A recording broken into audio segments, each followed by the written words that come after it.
Assalamualaikum. Baiklah, kita akan sambung pada subtopik yang seterusnya, iaitu pertindihan sempadan.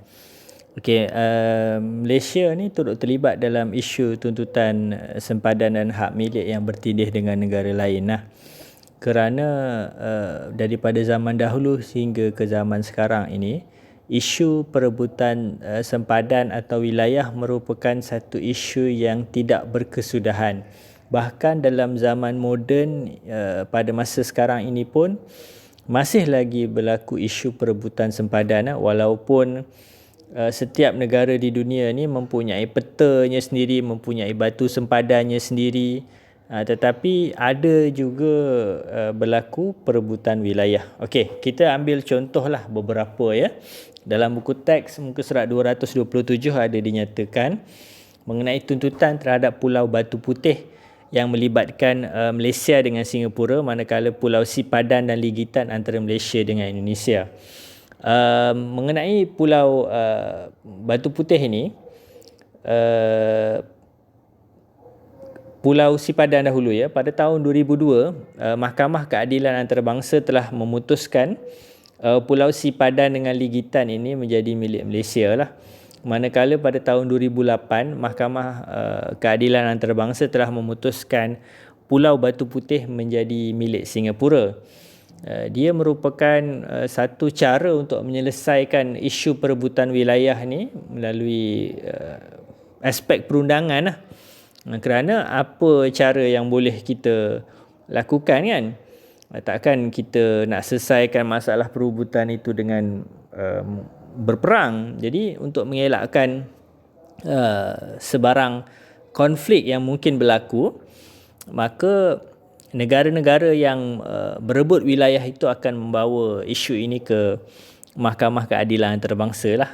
Jadi tahun 2002 Pulau Sipadan dengan Ligitan tu menjadi milik Malaysia. Tahun 2008 Pulau Batu Putih itu menjadi milik Singapura lah.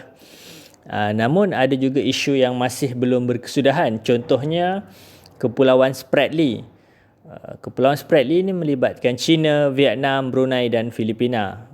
Serta dia merupakan satu isu yang berpanjangan lah.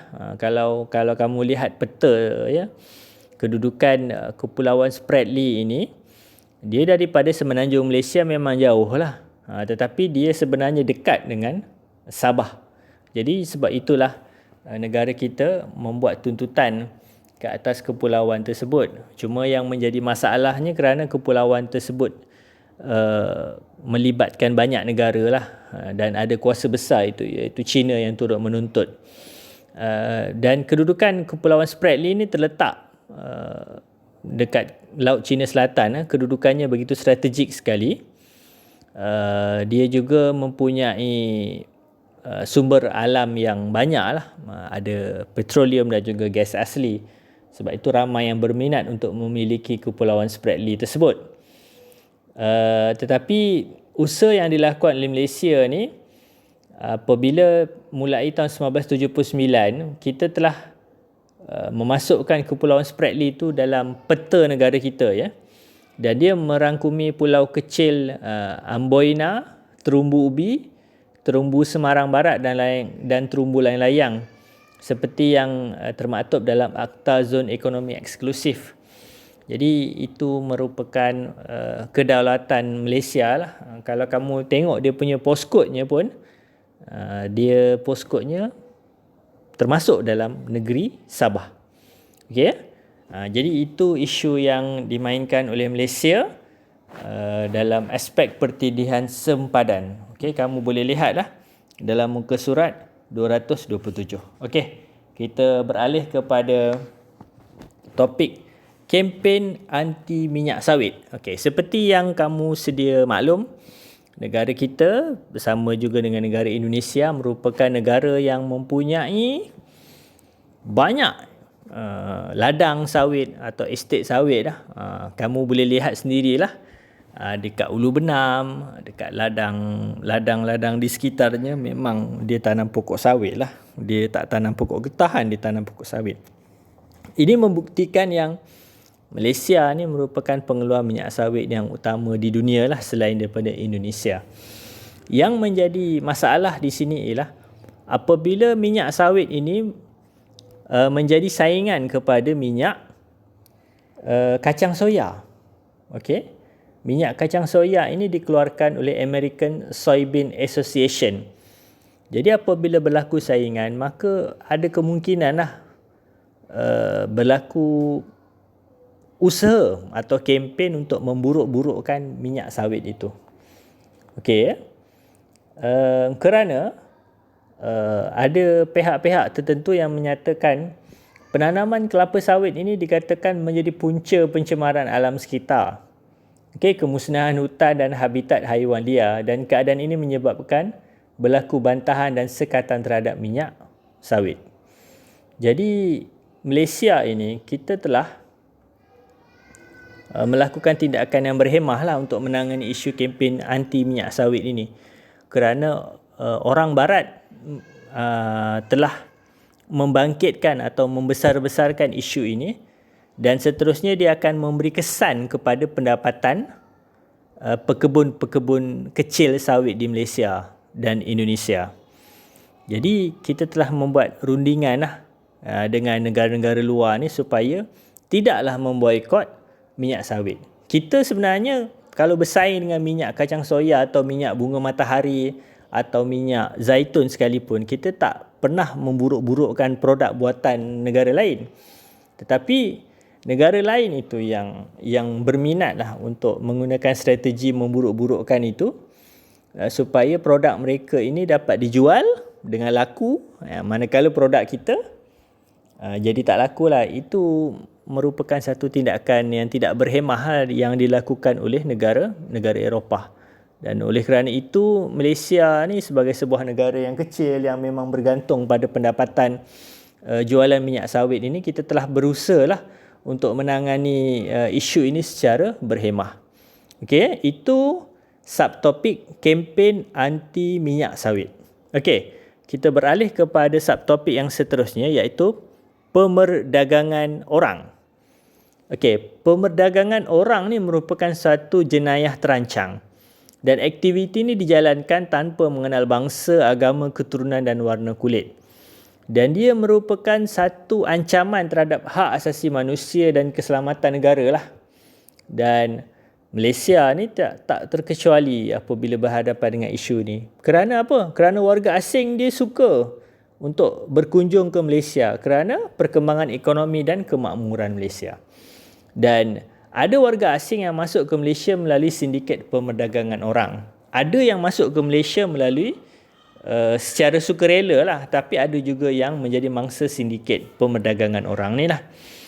Okey, dan Malaysia telah menguatkuasakan undang-undang dan memberi bantuan kepada mangsa pemerdagangan orang, dan undang-undang yang dikuatkuasakan ini dapat dilihat menerusi Konvensyen PBB mengenai hak kanak-kanak 1989 dan Protokol PBB untuk mencegah, menyekat dan menghukum pesalah pemerdagangan orang.